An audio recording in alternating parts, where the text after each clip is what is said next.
वासुदेवाय हरये परमात्मने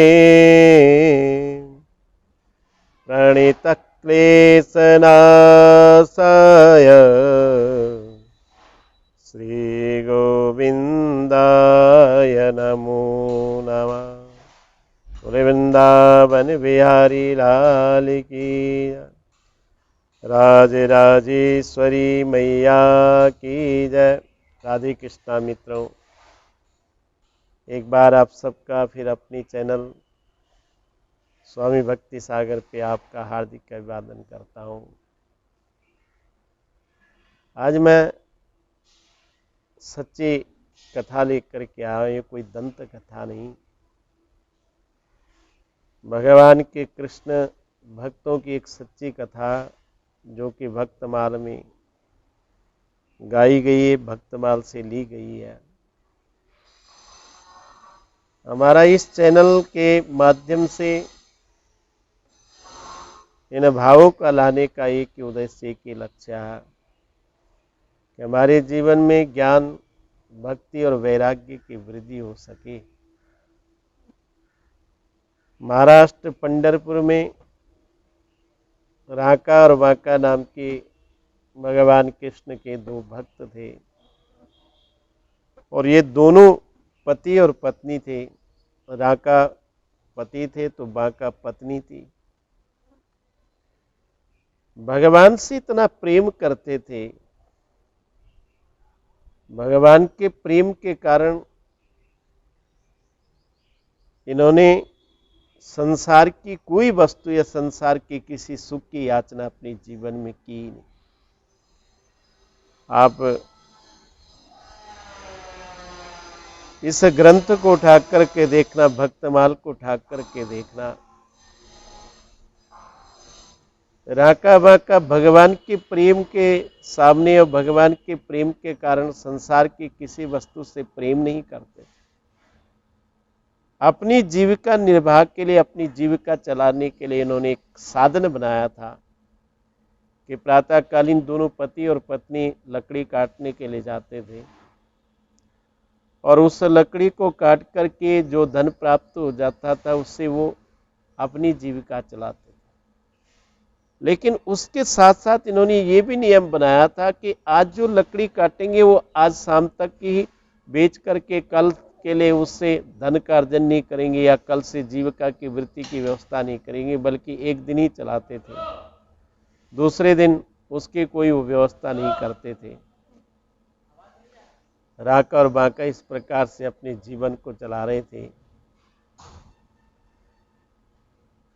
उनके जीवन को देख करके भगवान के दूसरे प्रेमी नामदेव जी महाराज भी उस समय विद्यमान थे महाराष्ट्र में।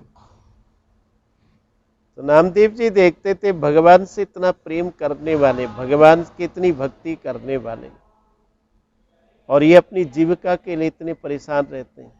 लेकिन नामदेव जी को ये पता नहीं था कि राका और बाका भगवान के प्रेम के साथ भगवान से किसी वस्तु की या किसी चीज की याचना नहीं करते।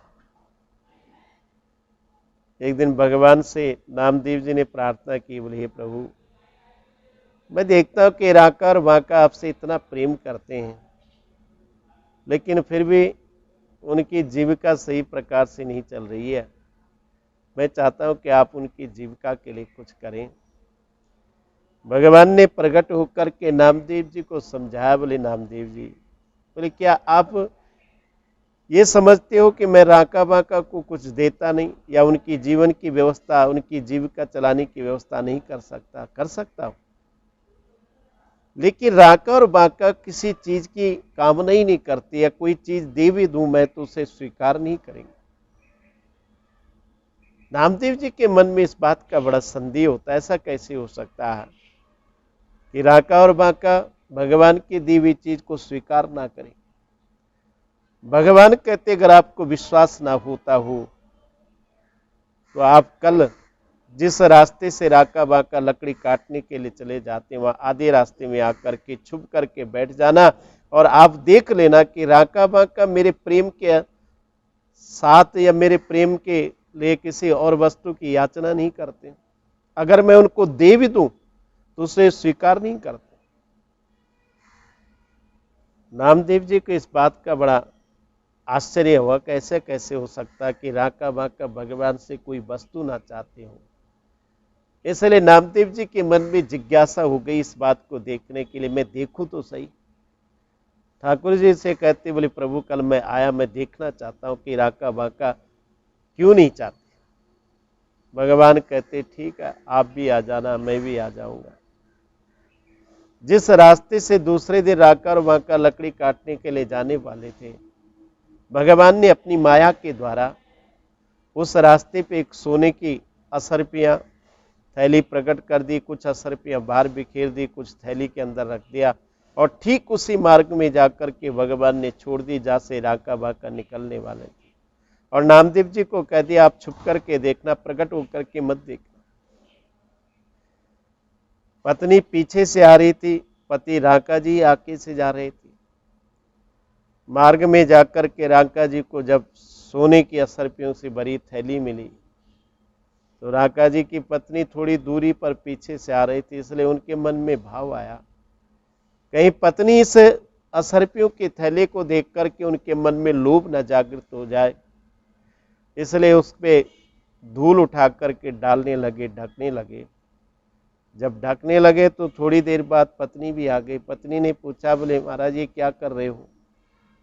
राका जी अपनी पत्नी से कहते, बोले देवी या मुझे असरपियों भरी थैली मिली, इस कारण से मैं सोच रहा था कहीं आपके जीवन में आप इनको देख करके लोभ ना प्रकट हो जाए, इसलिए मैं इसे धूल से ढक रहा था। राका की पत्नी बाका कहते, बोले पतिदेव आप कितने भोले हो, इस सोने को कहते आप धूल से या पत्थर से ढक रहे हो। मैं तो ये मानती हूँ कि ये सोना भी धूल है और धूल को धूल से ढकना ये कौन सी बुद्धिमता है। राका ने अपनी पत्नी को हाथ जोड़ दिया, बोले हे देवी मेरे से कहीं ज्यादा तुम्हारा वैराग्य श्रेष्ठ है, क्योंकि मैंने तो सोने को सोने के रूप में देखा, लेकिन तुमने स्वर्ण को भी एक मिट्टी के रूप में देखा, इसलिए आप धन्य हो। नामदेव जी छुप करके इस घटना को देख रहे थे और भगवान ने कहा भी था नामदेव जी के, हे नामदेव जी राका बाका किसी वस्तु की याचना नहीं चाहते, ना कोई चीज अगर मैं उनको दे भी दूं तो उसे स्वीकार नहीं करते। जब नामदेव जी ने छुप करके घटना देखा तो वास्तव में दोनों पति पत्नी को वंदन किया, हे देवी आप धन्य हो और आपका जीवन और आपकी भक्ति वास्तविक धन्य है। लेकिन फिर भी मन नहीं माना। दूसरे दिन भगवान से कहते, बोले प्रभु आज मैं चाहता हूं कि आप राका और बाका के लिए कुछ ऐसा करें जिसे उन्हें स्वीकार करना ही पड़े। भगवान कहते चलो ऐसा भी करके देख लेते हैं। दूसरे दिन जब राका बाका लकड़ी काटने के लिए जंगल में पहुंचे तो उस दिन भगवान ने अपनी माया के द्वारा नामदेव जी को कह दिया, बोले आप देखने के लिए आ जाना। जितनी भी उस जंगल में सूखी लकड़ियां थी जहां राका बाका जाने वाली थी, सारी काट करके और गट्ठी बांध करके वहां रख दी। राका और बाका पति पत्नी जब लकड़ी काटने के लिए पहुंचे तो उन्होंने देखा कि सारी लकड़ी काट करके इकट्ठी करके किसी ने गट्ठी बांध करके रस्सी बांध करके रखी हुई, एक भी सूखी लकड़ी नहीं मिली। भगवान संकेत से नामदेव जी को कहते, नामदेव जी देखना ये इन लकड़ियों को उठा करके नहीं ले जाएंगे, अपने जीवन को और अपनी जीविका के बिना रह जाएंगे, भूखे रह जाएंगे, लेकिन काटी हुई लकड़ी को ले जाने के लिए तैयार नहीं होंगे। हुआ भी ऐसे ही।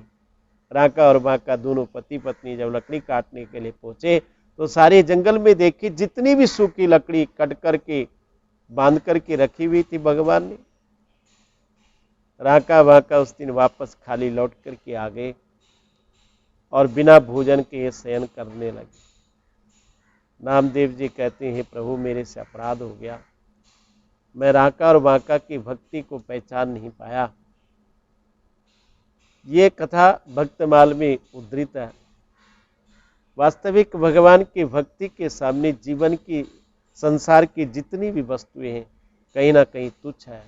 भगवान का प्रेमी, भगवान का भक्त, भगवान की प्रेम के सिवा इस संसार की कोई और वस्तु नहीं चाहता। आपको ये राका बाका की कथा कैसी लगी, आप अपने भाव के माध्यम से, संदेश से हम तक पहुंचाएं। हम इस चैनल के ऊपर इसी प्रकार से और भाव को लेकर के आएंगे। आज के भाव को यहीं पर विराम करते हैं। जय